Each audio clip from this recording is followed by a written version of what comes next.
Hello दोस्तों, welcome back to one plus solution for all your problems related to accounts, economics and business studies. आज की video है specially class 12th के लिए और आज इस वीडियो में हम एक ऐसा टॉपिक स्टार्ट करेंगे जो न जाने बच्चों को इतना मुश्किल क्यों लगता है। इस टॉपिक ने बच्चों के अंदर एक अपना अलग ही खौफ पैदा कर रखा है। पर जैसा कि हमारे इंडिया के ग्रीक गॉड ने कहा है कि डर से मत डरो, डर का सामना करो और फिर जीत तुम्हारी होगी। ट्रस्ट मी दोस्तों, इस कंपनी अकाउंट के टॉपिक से डरने की जरूरत बिल्कुल भी नहीं है। आपको करने की जरूरत है सिर्फ एक बार इस टॉपिक को अच्छे से पढ़ लो और फिर देखो आपका सारा डर कैसे दूर भाग जाता है। तो बस फिर और टाइम वेस्ट किए बिना चलिए शुरू करते हैं और सीखते हैं। तो दोस्तों, स्टार्ट करने से पहले हम ये समझ लेते हैं कि इस बुक की वेटेज क्या है एग्जाम्स में और इस बुक में हम क्या क्या पढ़ने वाले हैं। इस बुक की वेटेज एग्जाम्स में 20 मार्क्स की है, यानी 20 नंबर आपको अकाउंट्स के पेपर में इस बुक से आते हुए दिखेंगे। उसके अलावा इस बुक के अंदर हम 3 चैप्टर्स को कवर करेंगे। तीनों ही चैप्टर कंपनी अकाउंट से रिलेटेड है। पहला है accounting for share capital, then issue of debentures and then redemption of debentures. तीनों ही चैप्टर बहुत ही ज्यादा निहायत ही आसान है। ठीक है, तो हमें पता लग गया कि बुक के कंटेंट्स क्या है। अब हम स्टार्ट कर सकते हैं हमारे फर्स्ट चैप्टर के साथ, which is accounting for share capital. हाँ जी दोस्तों, हमारी बुक का नाम है कंपनी अकाउंट्स और हम पढ़ रहे हैं first chapter which is accounting for share capital. Accounting for share capital समझने से पहले हम कंपनी अकाउंट्स के बारे में कुछ बातें करते हैं। और सबसे पहले हमारे पास वर्ड आ रहा है कंपनी, यानी कि एक कंपनी क्या है। हमें समझ आ रहा है कि कंपनी अकाउंट्स के अंदर हम कंपनी से रिलेटेड बातें करने वाले हैं, तो हमें ये तो पता होना चाहिए कि कंपनी क्या चीज होती है। तो याद करो, जब आप बहुत छोटे छोटे से बच्चे होते थे 11th क्लास के अंदर, बिल्कुल छोटे छोटे से बच्चे थे, तब आपने एक चैप्टर पढ़ा था बिजनेस स्टडीज के अंदर, फॉर्म्स ऑफ बिजनेस ऑर्गेनाइजेशन। और उस चैप्टर के अंदर आपने देखा था कि बिजनेस को करने के क्या क्या तरीके हो सकते हैं। आपने वहां पर देखा था कि सोल प्रोप्राइटरशिप हो सकती है, पार्टनरशिप हो सकती है, जॉइंट स्टॉक कंपनी हो सकती है। तो वो जो जॉइंट स्टॉक कंपनी था वही है यहाँ पर आपका कंपनी अकाउंट्स, यानी यहाँ पर हम उस जॉइंट स्टॉक कंपनी के ही प्रैक्टिकल एस्पेक्ट्स की बातें करने वाले हैं।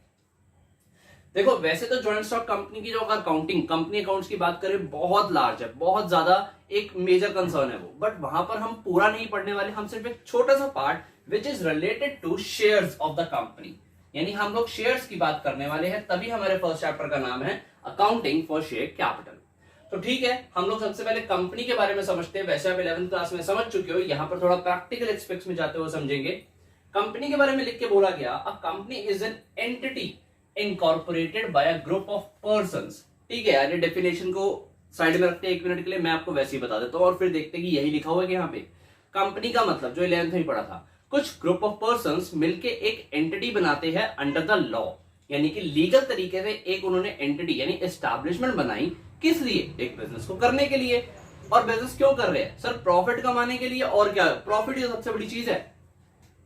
यही तो यहां लिखा हुआ, a company is an entity incorporated by a group of person through the process of law, यानी जो इनकॉर्पोरेट किया गया कंपनी को लॉ के प्रोसेस के थ्रू किया गया, for undertaking a business, business को करने के लिए। यानी सिंपल सी बात है कि कंपनी का मतलब है कि कुछ ग्रुप ऑफ पर्संस लॉ के दायरे में रहते हुए, एक लॉ का यूज करते हुए कंपनी यानी ग्रुप ऑफ पर्संस ने एक एस्टैब्लिशमेंट बना ली, ठीक है, और जिससे वो बिजनेस करेंगे। ओके, कंपनी को समझने के बाद इसके कुछ फीचर्स और कैरेक्टरिस्टिक्स निकल के आते हैं, तो उनको समझने की कोशिश करते हैं। Black pen. हाँ जी, कैरेक्टरिस्टिक्स या फीचर ऑफ कंपनी क्या हो सकते हैं? देखो, ये बहुत ही इंपॉर्टेंट है और किस तरीके से लिखे गए आप ध्यान से समझना। सबसे पहला फीचर लिखा गया आर्टिफिशियल पर्सन। आर्टिफिशियल पर्सन का मतलब एक कंपनी एक आर्टिफिशियल पर्सन होती है। आर्टिफिशियल पर्सन का मतलब क्या होता है सर? मी, यू, हम सब क्या है? हम लोग नेचुरल पर्सन है। We can breathe, we can walk, we can talk, but a company can not walk, talk और ब्रीथ। ठीक है, सो ऐसे लोग जो नेचुरल ऑर्डर में नहीं चल सकते और फिर भी हम उनको एक पर्सन ट्रीट कर रहे हैं, तो उनको फिर आर्टिफिशियल पर्सन बोला जाता है। तो आर्टिफिशियल पर्सन का मतलब हुआ एक ऐसे पर्सन जो सिर्फ in the eyes of law person है, वैसे उनकी अपनी नेचुरल कोई एंटिटी नहीं है।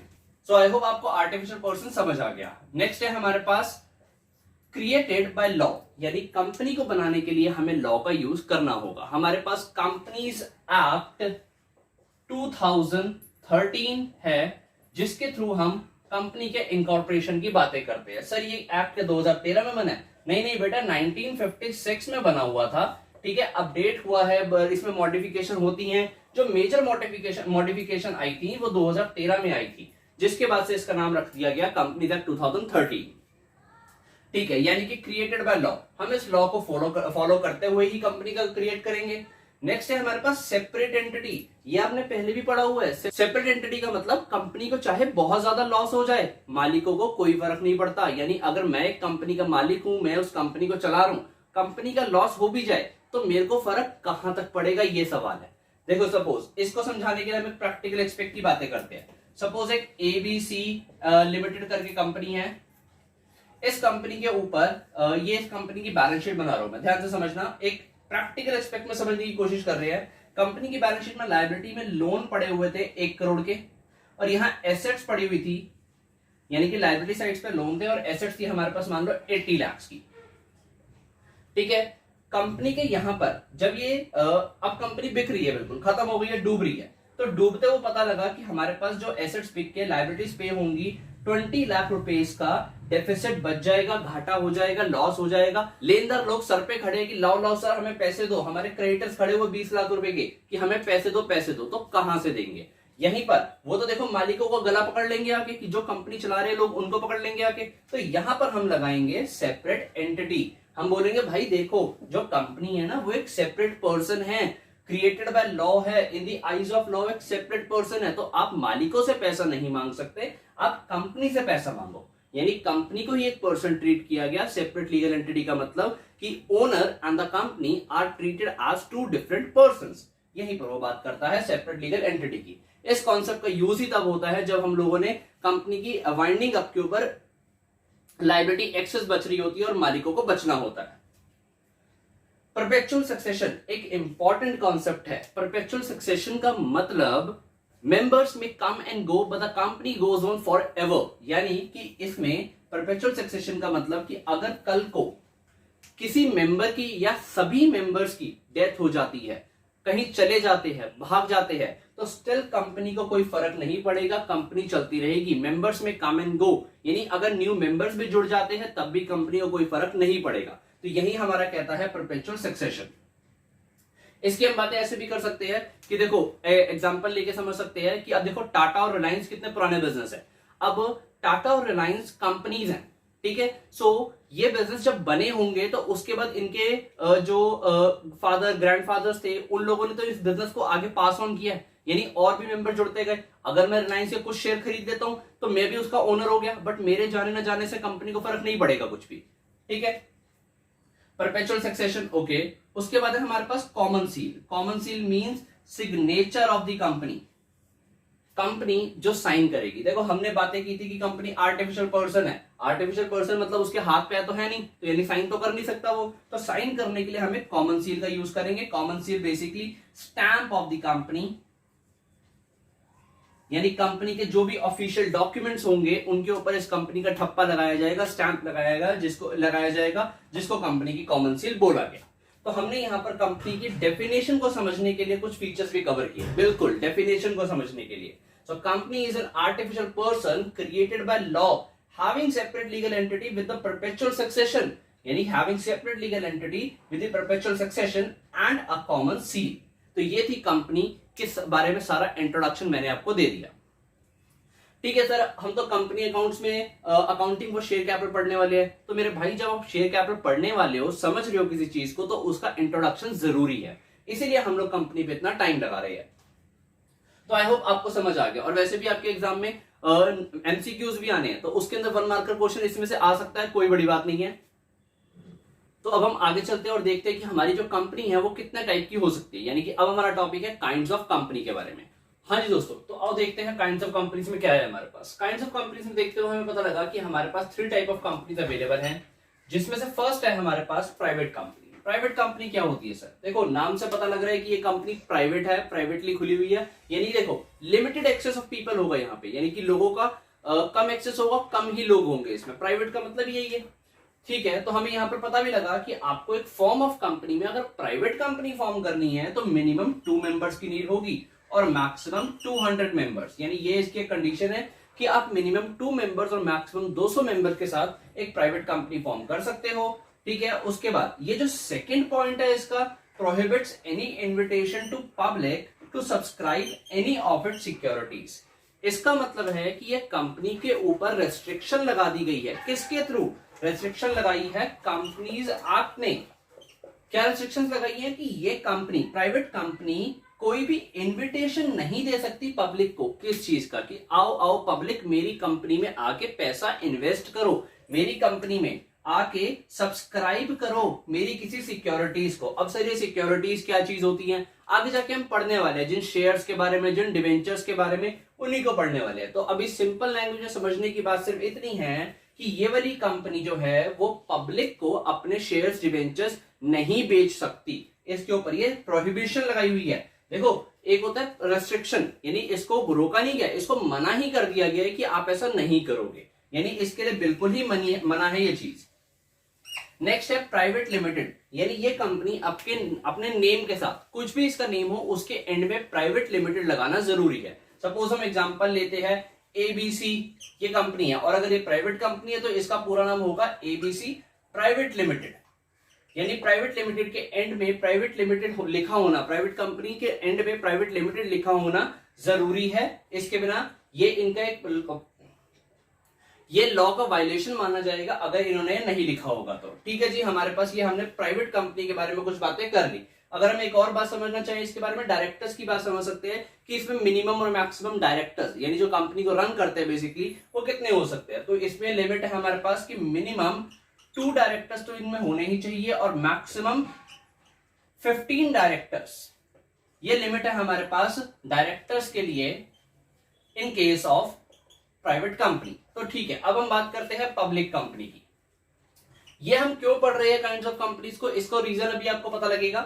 पब्लिक कंपनी की अगर बात करें तो यहां पर हमारे पास मिनिमम मेंबर्स की रिक्वायरमेंट है 7। याद करो यहां पर कितने चाहिए थे 2 और यहां पर हमारे पास मिनिमम मेंबर की रिक्वायरमेंट हो गई 7, यानी हमें अगर एक पब्लिक कंपनी फॉर्म करनी है तो मिनिमम 7 मेंबर्स की जरूरत पड़ेगी ही पड़ेगी। मैक्सिमम मेंबर्स इनफाइनाइट, यानी मैक्सिमम मेंबर्स की कोई लिमिट नहीं है, आप चाहे लाखों करोड़ों मेंबर्स इसमें जोड़ सकते हो। हमें पता है कि रिलायंस ने, टाटा ने अपने हजारों करोड़ों शेयर्स इशू किए हुए हैं, लोग उनको खरीदते हैं, यानी लोग उस कंपनी के साथ जुड़ रहे हैं। ठीक है, तो यानी इनफाइनाइट मेंबर्स इस कंपनी के साथ जुड़ सकते हैं। लिमिटेड, यहां पर वर्ड था प्राइवेट लिमिटेड और यहां पर है लिमिटेड, यानी अगर आपने एक पब्लिक कंपनी फॉर्म की है तो उसके एंड में लिखा होना चाहिए क्या, लिखा होना चाहिए लिमिटेड, ये जरूरी है। देखो जैसे कि हम बात करें रिलायंस की तो RIL उसका नाम है, यानी कि रिलायंस इंडस्ट्रीज लिमिटेड, वो एक पब्लिक कंपनी है। अच्छा, एक ये जो सेकंड लिमिट थी, ये जो सेकंड पॉइंट था, ये यहां पर थोड़ा अलग है। इस प्राइवेट कंपनी को प्रोहिबिट कर दिया गया था कि आप पब्लिक को अपनी कोई भी सिक्योरिटीज इशू नहीं कर सकते। यहां पर ऐसी कोई रेस्ट्रिक्शन नहीं है, ये तो बल्कि कंपनी पब्लिक को अपनी सिक्योरिटीज इशू करके ही, यानी उन लोगों को इनवाइट करके कि आओ आओ मेरी सिक्योरिटीज खरीदो, इस प्रोसेस पे चल के ही अपना बिजनेस आगे बढ़ाती है। ठीक है जी, यानी इस कंपनी को पूरे तरीके से अलाउड है कि अपनी सिक्योरिटीज नॉर्मल पब्लिक को इशू करे। सर यहां पर आपने पॉइंट लिखा है, यहां पर नहीं लिखा है, इसको समझाने का एक रीजन है जो अभी हम इस टॉपिक के एंड में समझने वाले हैं, जो बहुत बड़ा रीजन है इस चैप्टर को पढ़ने का भी। पहले देखो कि लास्ट हमारे पास है 1 पर्सन कंपनी। 1 पर्सन कंपनी का मतलब नाम से ही पता लग रहा है एक ऐसी कंपनी जिसमें एक सिंगल पर्सन है। This is properly a private company, but जो यहां पर फर्क होगा सिर्फ और सिर्फ इतना कि यहां पर एक सिंगल मेंबर होगा, उसके अलावा कुछ और फर्क है। ठीक है, ओनली 1 नेचुरल पर्सन, यानी इस कंपनी को बनाने के लिए सिर्फ एक नेचुरल पर्सन चाहिए और वो person must be Indian citizen, India का सिटीजन होना चाहिए। Capital not more than 50 lakh, यानी इस कंपनी की कैपिटल सर 50 लाख से ज्यादा नहीं हो सकती, यानी अगर आप 50 लाख से ज्यादा कैपिटल के साथ काम करना चाहते हो तो 1 पर्सन कंपनी नहीं खोल सकते, आपको पब्लिक या प्राइवेट में जाना पड़ेगा। सर इन दोनों के अंदर आपने कुछ कैपिटल की बात नहीं करी कि मिनिमम कितना पैसा चाहिए या मैक्सिमम कितना चाहिए। इनके कैपिटल लिखा हुआ है कि एज प्रिस्क्राइब्ड बाय, यानी कि जो लॉ में लिखा होगा, जिस तरीके की आप कंपनी फॉर्म कर रहे होंगे या जितनी कैपिटल आप लगाना चाहो आप इसमें लगा सकते हो। ठीक है, तो हमने यहां पर 3 कंपनीज की बात कर ली। इसकी अगर बात करें 1 पर्सन कंपनी में हमें एक नॉमिनी की भी जरूरत है, यानी जो भी एक नेचुरल पर्सन होगा कंपनी फॉर्म करने के बाद अपना एक नॉमिनी बनाएगा। ठीक है, बाकी सारे जो प्राइवेट कंपनी के फीचर्स है वो 1 पर्सन कंपनी के ऊपर लग जाते हैं। सर हमने 3 तरीके की कंपनी पढ़ी, हम किस कंपनी की, यानी इनमें से किस टाइप ऑफ कंपनी की बातें करने वाले हैं, किसके कंसर्न में चैप्टर जो है हमारा अकाउंटिंग फॉर शेयर कैपिटल पढ़ने वाले हैं। यानी इनमें से किस कंपनी की बातें करेंगे हम उस चैप्टर में, तीनों की बातें नहीं करने वाले, किसी एक की, और वो आंसर है ये, यानी इस कंपनी की बातें करेंगे हम। सर ऐसा रीजन, इसका रीजन है ये रहा। यहां पर लिखा हुआ है कि प्रोहिबिट है एनी इन्विटेशन टू पब्लिक, यानी ये पब्लिक को कोई शेयर इशू नहीं कर सकते। और हम तो पढ़ने ही यही वाले हैं कि पब्लिक को शेयर इशू हुआ तो उसकी अकाउंटिंग करके दिखाओ, यानी सिर्फ ये कंपनी है जो पब्लिक को शेयर इशू कर सकती है। तो हम लोग अंडरस्टूड हो गया कि पूरा चैप्टर पब्लिक कंपनी के रिस्पेक्ट में ही पढ़ने वाले हैं। तो आई होप आपको काइंड्स ऑफ कंपनीज में तीनों कंपनीज के बारे में अच्छे समझ आ गया है। आगे चलते हैं और फाइनली शुरू करते हैं हमारा अकाउंटिंग फॉर शेयर कैपिटल। तो दोस्तों फाइनली हम स्टार्ट कर रहे हैं first chapter of the book accounting for share capital. Chapter का नाम है अकाउंटिंग फॉर शेयर कैपिटल, यानी वर्ड्स आ रहे हैं हमारे पास, हमें अकाउंटिंग करनी है शेयर कैपिटल की। सर शेयर कैपिटल से पहले कैपिटल का मतलब क्या हो सकता है? ये तो आपने बचपन में ही पढ़ लिया था जब आप 11th क्लास में थे। कैपिटल का मतलब पढ़ा था मनी इन्वेस्टेड इनटू बिजनेस, यानी ये वो वाला अमाउंट है जो बिजनेस में इन्वेस्ट होता है। सर शेयर्स यानी शेयर्स के थ्रू जो इन्वेस्ट होता है, ठीक है। यानी सर शेयर का मीनिंग क्या है? इसका मीनिंग समझने के लिए ना मैं आपको एग्जांपल के थ्रू समझाता हूं, बहुत इजी समझ आ जाएगा। सपोज मेरे को ना एक लोन की जरूरत है 1 लाख रुपए की, ठीक है। तो मैं मेरे एक दोस्त के पास गया, भागा भागा, मैंने उसको बोला कि ला भाई मेरे को ना एक लोन चाहिए 1 लाख रुपए का, दे दे। उसने कहा नहीं यार सॉरी, इतना बड़ा अमाउंट तो मेरे पास नहीं है। मैंने कहा ठीक है तू एक काम कर 50,000 दे दे, 50,000 मैं किसी और से ले लूंगा। उसने कहा सॉरी ये भी नहीं है। मैंने कहा ला 25 दे दे, ये भी नहीं है। 10,000 दे दे, ये भी नहीं है। यानी जब मैं उससे एक मोटा अमाउंट मांग रहा था, यानी जब मैं बल्क में अमाउंट मांग रहा था, उससे मिलना मुश्किल हो रहा था। ऐसे मेरे बिजनेस के लिए होता है, यानी जब मुझे बिजनेस स्टार्ट करने के लिए एक इकट्ठे पैसे की जरूरत पड़ती है, तो मैं जब किसी से मांगू यानी प्राइवेट हेल्प मांगू तो नहीं मिलती, ठीक है। बैंक्स मुझे लोन प्रोवाइड करते हैं, बट यहां पर मैं भी उस कॉन्सेप्ट की बात नहीं कर रहा। मैं भी आपको ये समझाने की कोशिश कर रहा हूं कि किसी पर्सन से मांगू इतना पैसा इकट्ठा तो मिलने में दिक्कत होती है। तो मैंने ना दिमाग लगाया और सोचा कि यार मुझे ना इतना पैसा नहीं मिल रहा, पर अगर मैं क्या करूं कि मुझे जरूरत है 1 लाख रुपए की, मैं 1 लाख रुपए किसी एक पर्सन से नहीं लूंगा। मैं बोलूंगा कि ना मुझे 10-10 रुपए दे दो। तो मुझे कितने पर्सन से लेना पड़ेगा? मुझे लेना पड़ेगा 10,000 लोगों से 10 रुपए का अमाउंट। यानी जब मैं 10,000 लोगों से 10 रुपए का अमाउंट लूंगा तो मेरे पास 1 लाख रुपए इकट्ठा हो जाएगा। अरे यार यही तो है शेयर कैपिटल, कि जब मैंने अपनी टोटल कैपिटल को छोटी डिनोमिनेशंस में डिवाइड कर दिया, यानी किसी के पास 1 लाख रुपए नहीं मिला पर 10-10 रुपए देने में तो लोग कंफर्टेबल होंगे ना, कोई अपना नुकसान भी नहीं सोचेगा और बोलेंगे। और मैं उनको ये नहीं कि उनका पैसा लेके भाग रहा हूं, मैं उनको ये भी कह रहा हूं कि आप मेरी कंपनी में आज 10-10 रुपए इन्वेस्ट करो, कल मैं आपको इस पैसे के ऊपर रिटर्न्स दूंगा, यानी आपको ये पैसा किसी न किसी तरीके से वापस आके मिलेगा। तो यहां पर मुझे शेयर्स का मीनिंग इजीली समझ आ गया कि जब कंपनी अपनी टोटल कैपिटल को छोटे डिनोमिनेशंस में डिवाइड कर देती है तो उसको शेयर्स बोला जाता है। अब कंपनी यही वाले जो शेयर्स है, यानी मैं बोल सकता हूं कि इस कंपनी के पास 10,000 शेयर्स हैं, जो कि हर शेयर की वैल्यू 10 रुपए है, जो पब्लिक को इश्यू करेंगे और पब्लिक खरीदेगी तो इस कंपनी के पास पैसे आ जाएंगे। ये जो इश्यू प्राइस होता है इसको बोलते हैं शेयर की फेस वैल्यू या नॉमिनल वैल्यू। ये एक इंपॉर्टेंट क्वेश्चन है, ठीक है। यह नॉमिनल वैल्यू या फेस वैल्यू, कि हर शेयर की अपनी एक नॉमिनल फेस वैल्यू होती है जिसके ऊपर इन शेयर्स को मार्केट में इशू किया जाता है। तो आई होप आप लोगों को शेयर्स का मतलब समझ आ गया। तो अब हमें चैप्टर का मतलब समझ आता है कि हमने अकाउंटिंग फॉर शेयर कैपिटल, यानी कि जो हमारी शेयर कैपिटल है, जो ये हमारे पास ये शेयर्स है 10,000, जो हम 10 रुपए के हिसाब से मार्केट में बेच रहे हैं, पब्लिक इसको खरीदेगी, तो इसकी अकाउंटिंग कैसे करनी है ये हमने इस चैप्टर में पढ़ना है। देखो वैसे मैं आपको बता चुका हूं कि कंपनी अकाउंट्स बहुत बड़ा चीज है। कंपनी अकाउंट्स के अंदर हजारों कॉन्सेप्ट्स हो सकते हैं, उसमें से एक छोटा सा कॉन्सेप्ट जो कि है शेयर कैपिटल से रिलेटेड, हम सिर्फ वही कवर करने वाले हैं। तो ठीक है दोस्तों, हमें शेयर कैपिटल का यानी शेयर का मतलब समझ आ गया, शेयर कैपिटल का मतलब समझ आ गया। अब हमने इस चैप्टर में क्या पढ़ना है? अब हमने इस चैप्टर में पढ़ना है कि हमारे जो शेयर्स है वो कितने टाइप के हो सकते हैं। तो ध्यान से देखना, जो हमारे पास यहाँ पर शेयर्स है वो 2 टाइप्स के हो सकते हैं। एक तो है हमारे पास इक्विटी शेयर्स, और एक हमें बोला गया कि हमारे पास हो सकते हैं प्रेफरेंस शेयर्स। सर ये क्या मतलब है? इक्विटी और प्रेफरेंस, सिंपल सी तो बात चल रही थी शेयर्स की। कुछ नहीं, बस इन्होंने अपने बेनिफिट के लिए, कंपनी ने, ये मेरा पर्सनल व्यू है कि ये इन शेयर्स को अलग अलग क्लासिफाई करने का मतलब है कि कंपनी इन शेयर्स को बेटर वे में इशू करना चाहती थी। कैसे? इक्विटी शेयर्स को मैं एक जनरल नाम दूं ना तो मैं इनको बोल सकता हूं ये मेरे जनरल शेयर होल्डर्स है, यानी जो भी मेरे शेयर होल्ड करेगा वो जनरल वो शेयर होल्डर हो जाएगा। तो ये मेरे जनरल शेयर होल्डर्स है, यानी मैंने एक कंपनी के शेयर्स खरीदे, अगर वो इक्विटी शेयर्स थे तो मैं उस कंपनी का मालिक तो बन गया। देखो सुनो, अगर आप एक कंपनी के मालिक हो तो आप उस कंपनी के यानी उस बिजनेस के टुवर्ड्स आपकी क्या रिस्पॉन्सिबिलिटीज होंगी कि हाँ यार कंपनी अच्छा काम करे, अगर कल को कंपनी डूबती है तो सारे पैसे वापस करोगे, उसके बाद जो बचेगा आप अपने घर लेके जाओगे, यही करोगे। यानी अगर आप इक्विटी शेयर होल्डर्स हो ना, तो कंपनी के अंदर आप सबसे लोअर पोजीशन पे हो, यानी ओनर हो, ओनर सबसे लोअर पोजीशन रख रहा है यहां पे। और अगर आप प्रेफरेंस शेयर ले रहे हो कंपनी के, कंपनी बता के देगी कि जी हम आपको प्रेफरेंस शेयर दे रहे हैं। Preference of what? Preference of equity. हम आपको इक्विटी से एक पॉइंट ऊपर रख रहे हैं। कल को कंपनी डूब गई, हमने सारी एसेट्स बेची, सबके क्रेडिटर्स के पैसे वापस कर दिया, अगर जो पैसा बचा ना, इनको मिलने से पहले इनको प्रेफरेंस को मिलेगा। तो यही फर्क है प्रेफरेंस में और इक्विटी में, यानी दोनों ही शेयर कैपिटल है। प्रेफरेंस में सिर्फ उनको प्रेफरेंस इस बात की दी जाती है कि जब कंपनी डूब जाएगी तो उनको प्रेफरेंस में पैसा दिया जाएगा। उसके अलावा सर और क्या बेनिफिट्स हो सकते हैं? इन शेयर्स के ऊपर जो रिटर्न होता है वो फिक्स होता है। फिक्स रिटर्न का मतलब एक अमाउंट तय कर दिया गया कि आपको इस अमाउंट का रिटर्न ही मिलेगा। एक परसेंटेज हो सकती है, अमाउंट हो सकता है, आपको वही अमाउंट मिलेगा।